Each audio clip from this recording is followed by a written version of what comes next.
여러분 안녕하십니까? 광주 MBC 뉴스투데이 시작합니다. 먼저 오늘의 주요 뉴스입니다. 제주를 다녀온 여행객을 통해 광주에서 4명이 코로나19 확진 판정을 받았습니다. 코로나 확산 방지를 위해 연말연시 여행이나 이동을 자제하는 자세가 필요합니다. 무등산 해맞이 행사가 취소된 가운데 내년 1월 1일부터 3일까지는 아침 7시까지 입산이 통제됩니다. 무등산 정상의 해맞이 산행은 사실상 어려울 것으로 보입니다. 지적 장애인을 대상으로 한 휴대폰 사기가 잇따르고 있습니다. 장애인 복지법이 개정됨에 따라 앞으로는 이런 사기 범죄는 학대로 간주돼 가중처벌될 수 있습니다. 숙박업소나 식당의 이용객 평점을 전문적으로 조작해주는 업체가 등장했습니다. 포털 사이트의 시스템에도 허점이 노출됐습니다. 제주도를 다녀온 여행객을 통해 광주에서 코로나19 확진자가 4명이 나왔습니다.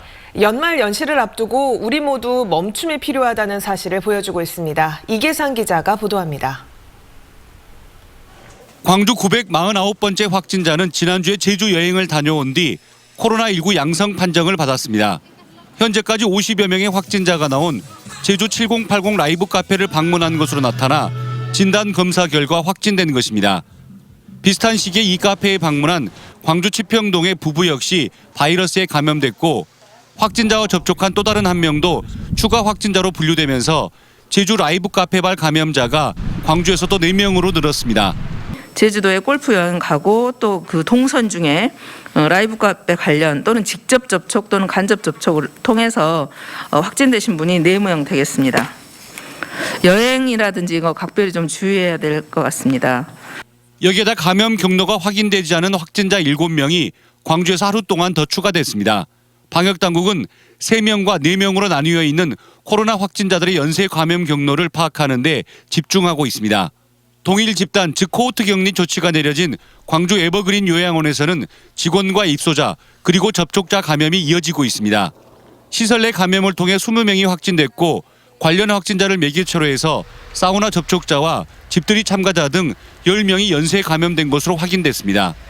광주시 방역당국은 성탄절과 연말 연시 모임이 코로나 확산의 불씨가 될 수 있다며 최대한 자제하고 멈춤의 시간을 지켜달라고 호소했습니다.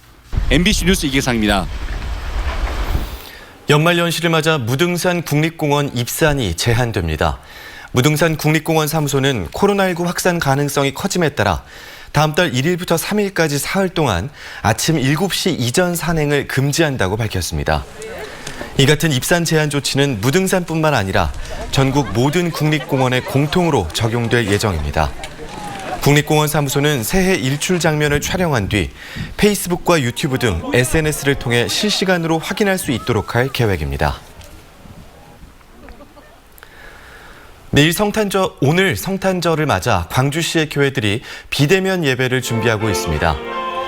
광주시는 광주의 종교시설 1,200여 곳이 오늘 드라이브스루 예배나 유튜브를 활용하는 비대면 예배를 진행하는 것으로 파악했다고 밝혔습니다. 광주시는 구청과 합동으로 그동안 현장 예배 강행 등으로 문제가 됐던 교회 등 560여 곳에 대한 현장 점검을 실시할 예정입니다. 오늘 펑펑 내리는 한방눈은 아니지만 약한 눈이 내리면서 화이트 크리스마스입니다. 현재 레이더 영상 보시면 광주와 전남 북부 지역을 중심으로 약한 눈이 내리고 있고요. 비교적 기온이 높은 지역을 중심으로는 산발적인 빗방울이 떨어지고 있습니다. 오늘 오전까지 눈이 이어지겠습니다. 전남 북부를 중심으로 1cm 안팎의 눈 또는 5mm 안팎의 비가 내릴 것으로 예상됩니다. 현재 하늘 모습 보시면 눈비가 그친 오후부터는 날이 맑아질 전망이고요. 미세먼지 농도도 좋은 수준으로 공기도 깨끗하겠습니다. 날은 어제보다 더 춥습니다. 아침 기온 어제보다 1, 2도가량 낮게 시작했고요. 한낮 기온 7도로 어제보다 3, 4도가량 더 낮은 기온 보이겠습니다. 날씨 정보였습니다. 스마트폰과 태블릿 PC 등 이동통신기기를 3년 동안 10대 넘게 개통한 지적 장애인이 있습니다. 싸게 해준다는 대리점 직원에게 속은 건데요. 밀린 기기값과 통신요금이 1,000만 원에 이른다고 합니다. 이다현 기자입니다. 지적 장애인인 A씨는 지난 2017년 3월 광주의 한 휴대전화 대리점에서 아이폰을 개통했습니다. 아이폰을 써보고 싶다는 단순한 호기심에 개통한 건데 그때부터 악몽이 시작됐습니다. 해당 직원은 A씨가 지적 장애인인 걸 알고 할부가 끝나지도 않았는데 새 휴대전화를 개통하라고 권유했습니다. A씨는 몇몇 직원의 이런 수법에 당해 3년 동안 11대의 이동통신기기를 개통했습니다. 6개월에서 8개월 단위로 연락이 왔었어요. 근데 발사기해준다고 당연한 거라고 생각했어요. 세게 해준다길래 진짜 세게 해주는 것 같다 싶었죠.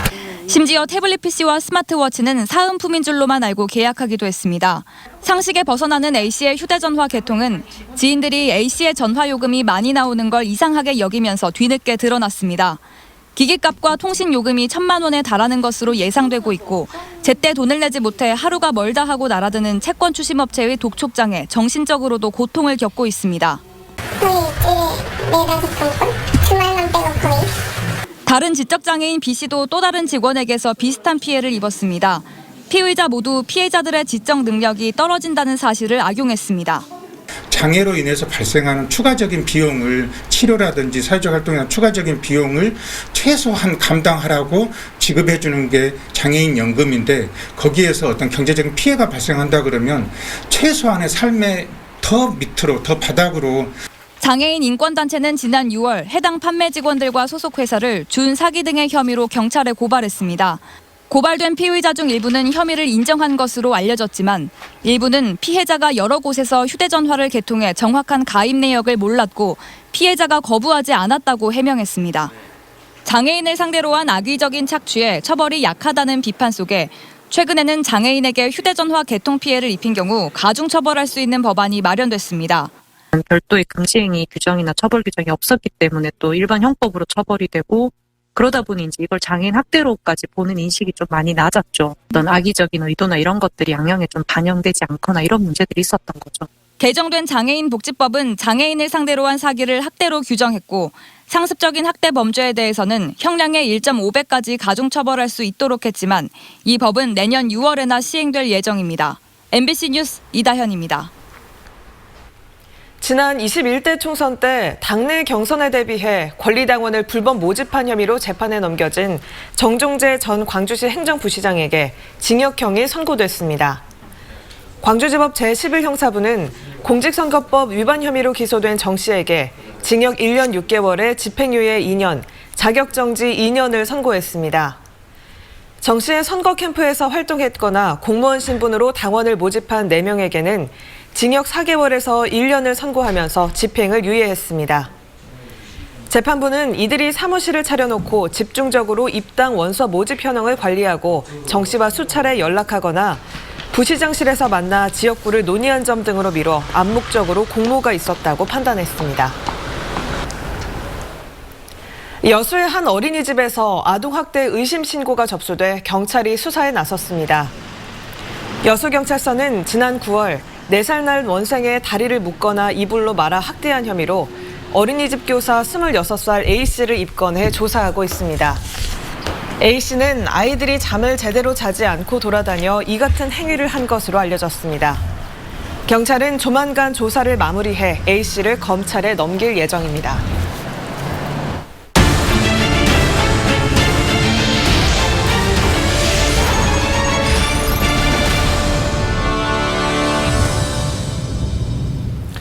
숙박업소나 식당을 예약할 때 네이버에 올라있는 이용자 리뷰 그리고 평점 살펴보는 분들 많으시죠? 네, 그런데 너무 믿어서는 안 될 것 같습니다. 평점을 조작하는 게 그다지 어렵지 않고 심지어 전문적으로 조작해주는 업체까지 성업 중입니다. 강서영 기자가 보도합니다. 네이버에 식당이나 숙박업소를 검색하면 가장 먼저 노출되는 방문자 리뷰. 영수증을 첨부하는 등 실제 업소 이용객들만 리뷰를 쓸 수 있는 것으로 알려져 있습니다. 별점도 보고 그 리뷰 내용도 보고 내용이 좋으면은 일단 믿고 하는 편이고. 그런데 여수의 한 숙박업소 방문자 리뷰를 살펴보니 의심되는 정황이 눈에 띕니다. 해당 업소에 별점 만점을 준 이용자 A씨의 리뷰 작성 내역을 들여다봤습니다. 놀랍게도 A씨는 단 3개월 동안 전국 각지의 펜션과 풀빌라 24곳을 이용했는데 모두 호평과 함께 별점 만점을 줬습니다. A씨는 또 한 리뷰에는 남성인 듯 여자친구와 함께 펜션을 방문했다면서 다른 리뷰에는 여성인 듯 언니라는 호칭을 사용합니다.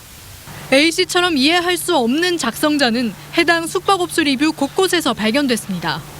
실제로 여러 개의 네이버 아이디를 이용하면 단 한 장의 영수증으로도 복수의 리뷰를 작성할 수 있는 등 시스템상 허점도 존재하는 것으로 드러났습니다.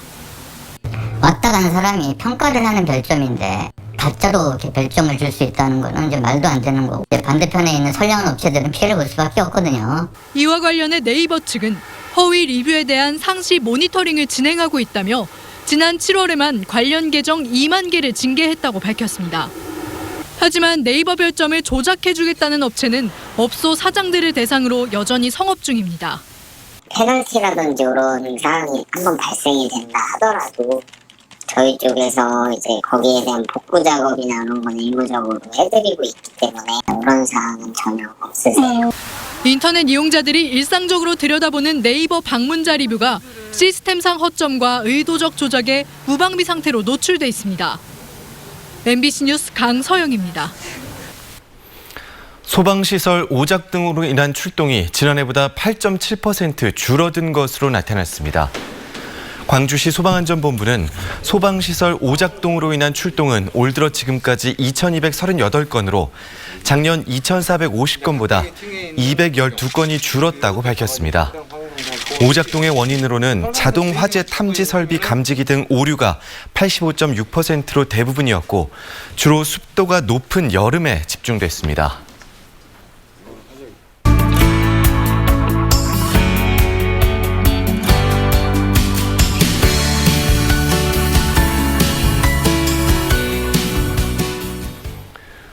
매년 이맘때쯤이면 크고 작은 봉사 기부 소식 들을 수 있는데요. 특히 마음에 와닿는 건 이웃을 위해 꾸준히 봉사해온 평범한 사람들의 이야기일 겁니다. 오늘 미지 인물에서는 헌혈과 봉사, 기부 활동까지 나눔의 기쁨을 몸소 실천하고 책도 펴낸 김용식 씨를 만나봤습니다. 주중엔 직장인, 주말엔 나눔 전도사로 활동하는 분입니다. 김용식 님과 만나보겠습니다. 안녕하세요. 네, 안녕하세요. 제가 선생님께 직접 들어야 될 것 같아요. 선생님은 도대체 어떤 일을 하시는 분인가요? 저는 한국도로공사 본사에 근무를 하고 있으며 평범한 직장인입니다. 이름은 김용식이고요.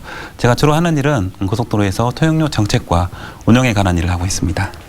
굉장히 중요한 일을 하시네요. 네, 맞습니다. 근데 또 이제 주말에는 나눔 전도사로서 활동을 하고 계시잖아요. 네, 맞습니다. 한편으로는 얼마나 많은 봉사활동을 하셨기에 이런 별명이 생겼을까 궁금한데요. 어떤 활동들을 좀 하셨어요?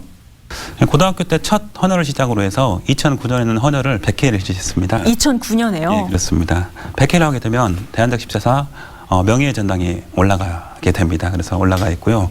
대학 시절 첫 복지관에서 봉사활동 시작으로 대한적 십자사의 봉사원으로 활동하고 있고요. 그리고 봉사 모임인 청춘3040 봉사회원으로 활동하고 있습니다. 그리고 발달장애인 후견으로 활동하고 있는데요. 이렇게 지역에서 다양한 봉사활동을 하는 봉사활동가이기도 합니다. 그리고 가족 지인들과 함께 꾸준하게 기부를 하고 있는 기부활동가입니다. 되게 다양한 활동을 하고 계시잖아요. 그럼 네네. 횟수로 따지면은 대략 몇 년 정도 이렇게 좀 나누면서 사신 거예요? 이제 고등학교 또 2학년부터 시작했기 때문에 약 25년 정도라고 생각할 수 있습니다. 이렇게 봉사활동을 꾸준하게 하신 어떤 계기가 있으신가요? 고등학교 시절에 첫 헌혈을 했는데요. 그때 친구가 백혈병으로 아파했었습니다. 그때 당시에 제가 어렸기 때문에 도와줄 수 있는 게 헌혈 인구라 생각했었고요. 학생 신분으로서는 헌혈을 할 수밖에 없었습니다. 첫 봉사활동을 헌혈로 시작했는데 대학교 때는 봉사활동을 했고 그리고 직장에 가서는 기부활동을 하기 시작했습니다. 뭐 여러 봉사활동을 했잖아요. 네. 가장 기억에 남는 활동은 어떤 걸까요? 좀 기뻤던 사연은 시각장애인들하고 봉사활동을 하게 되면 보통 이제 제가 진도를 갔었거든요. 하루 종일 진도를 갔는데 어르신들하고 이 1대1 짝이 되어서 옆에서 도와드리고 하는 역할인데 하루 종일 있었는데 저한테 감사하다 고맙단 말을 100번 이상 하시는 거예요. 그래서 너무 사실 감사했어요. 저는 사실 봉사활동 하면서도 조금 힘들기도 하고 조금은 약간은 좀 짜증내기도 하고 했는데 이 어르신은 제가 여쭤봤더니 정말로 봉사자분들이 감사해서 너무 감사하고 마지막 끝날 때도 너무 감사해서 다음번에 또 다시 만나자라고 이야기를 하면서 그래서 최근에도 만나고 있거든요. 어머님 저 왔습니다 하면 아 쌤 잘 지내시죠 하면서 이 목소리만도 기억해서 봉사를 하러 가지만 제가 봤을 때는 봉사를 제가 받는 그런 느낌을 받고 있습니다. 본인이 직접 선행을 하기도 하지만 네네. 주변 사람들한테 많이 권유하고 또 알리는 역할도 하시는 걸로 알고 있는데요. 네네. 왜 이렇게 주변에 권유를 좀 하세요? 주변에 보면 사실은 봉사활동하는 인구가 그렇게 많지는 않습니다. 그래서 제가 적금이라는 봉사활동을 하게 되고 또 주변 사람들에게 전파하게 된다고 하면 이게 사랑의 바이러스가 전파되는 것처럼 나눔이나 봉사활동 바이러스를 전파를 하고 있고 한 20여 년간 제가 계속 활동을 하고 있습니다. 그래서 앞으로도 저만이 하는 게 아니라 제 주변 사람들하고 제 가까운 사람들 그리고 가까운 시민들과 함께 계속 봉사활동을 하고 나눔 활동을 하는 것을 제 목표로 하고 있습니다. 20년 넘게 봉사활동을 해오셨잖아요. 네네. 행복하니까 하는 거긴 하지만 어쨌든 이렇게 이어올 수 있었던 원동력이 궁금합니다. 나눔은 저는 만남이라고 생각을 했습니다. 대학 시절에 봉사활동을 하면서 지금 살고 있는 저희 반려자를 만났습니다. 그리고 봉사활동하면서 사회복지 실천가들을 만났거든요. 그리고 사회복지 공부를 하면서 대학원에서는 좋은 스승을 만났습니다. 그리고 무엇보다 중요한 것은 간암과 질병에서 고통받고 있는 우리 이웃들을 많이 만났습니다. 이러한 만남이 저에게는 소중한 자산이고 또 앞으로도 제가 만나는 모든 분들에게 감사의 마음을 가져야 될 것 같습니다. 알겠습니다. 고맙습니다. 다음에 다시 뵙겠습니다. 이런 이야기들에서 큰 힘을 얻으셨다고 그랬는데요. 정말 다음 해도 이런 말에 힘을 얻는 분들이 많이 늘었으면 좋겠습니다. 오늘 말씀 고맙습니다. 네, 감사합니다. 80에 가까운 기초생활수급자 할머니가 자신보다 어려운 이웃을 위해 써달라며 성금 500만 원을 기탁했습니다. 생활비를 절약해서 아끼고 아껴 모은 돈인데요. 이 어르신이야말로 진정한 기부천사가 아닐까 싶습니다. 김양훈 기자입니다. 기초생활수급 대상자인 올해 78살의 김정자 할머니. 부족한 생활비를 벌기 위해 한 달에 열흘 노인 일자리 사업에 나갑니다. 이런 김 할머니가 자신보다 어려운 이웃들에게 작은 보탬이 되었으면 좋겠다며 성금 500만 원을 기탁했습니다. 매달 10여만 원씩 5년 동안 아끼고 아껴서 모은 돈입니다. 없는 사람, 나보다 더 어려운 사람 돕고 싶은 마음에 적나마 여기 포상금 안 가요. 본인도 어려우신데 아껴서 모은 돈을 기부해 주셔서 너무나 가슴이 뭉클했습니다. 이 돈을 그보다 더 어려운 이웃을 위해서 소중하게 사용하도록 하겠습니다. 5남매를 키우면서 생활 연편이 어려웠을 때 우연히 알게 된 분의 도움과 배려로 힘든 시기를 극복할 수 있었던 김 할머니. 이후 자신도 누군가를 꼭 도와야겠다고 결심했고 이번에 기부를 하게 된 겁니다. 기부 문화가 더욱 확산되고 코로나19로 어려움을 겪고 있는 분들이 힘을 냈으면 좋겠다는 김 할머니. 건강이 허락할 때까지 열심히 일을 계속하고 기부도 꾸준히 하겠다고 밝혔습니다.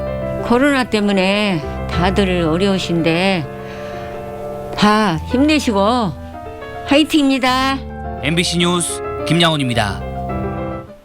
이어서 희망 2021 나눔 캠페인에 성금을 보내주신 분들입니다.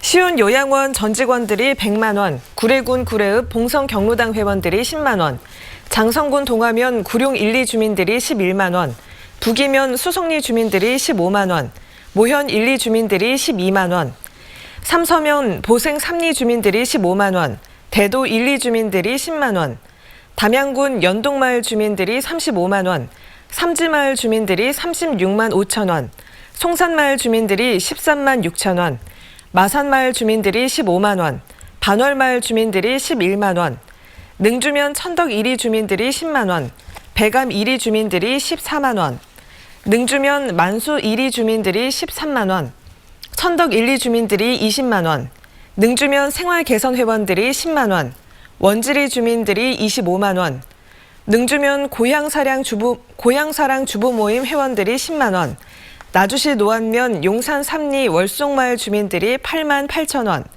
도산 1, 2 도천마을 주민들이 12만 원, 학산 3리 항림마을 주민들이 15만 원, 학산 1위 봉호마을 주민들이 11만 원, 학산 4리 동산마을 주민들이 24만 원, 영평 3리 용암마을 주민들이 11만 원 보내주셨습니다.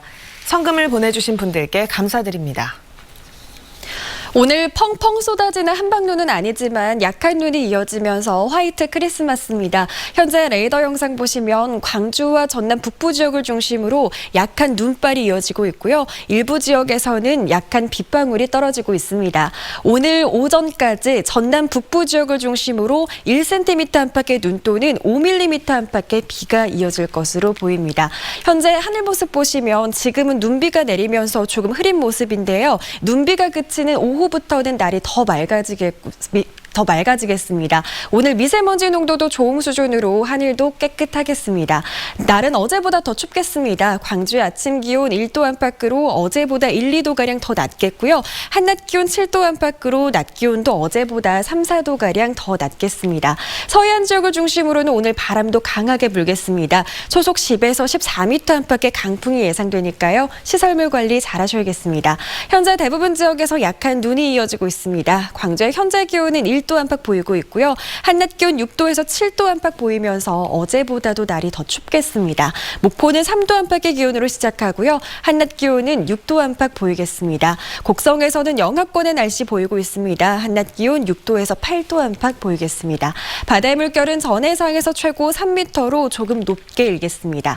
다가오는 일요일에는 비 소식이 들어있고요. 다음 주 중반에는 눈이 이어지겠습니다. 날씨 정보였습니다. 오늘은 성탄절입니다. 하지만 코로나19로 예년과는 다른 분위기인데요. 네, 방역수칙 철저하게 지키시면서 안전한 성탄절 보내시기 바랍니다. 함께해 주신 여러분 고맙습니다.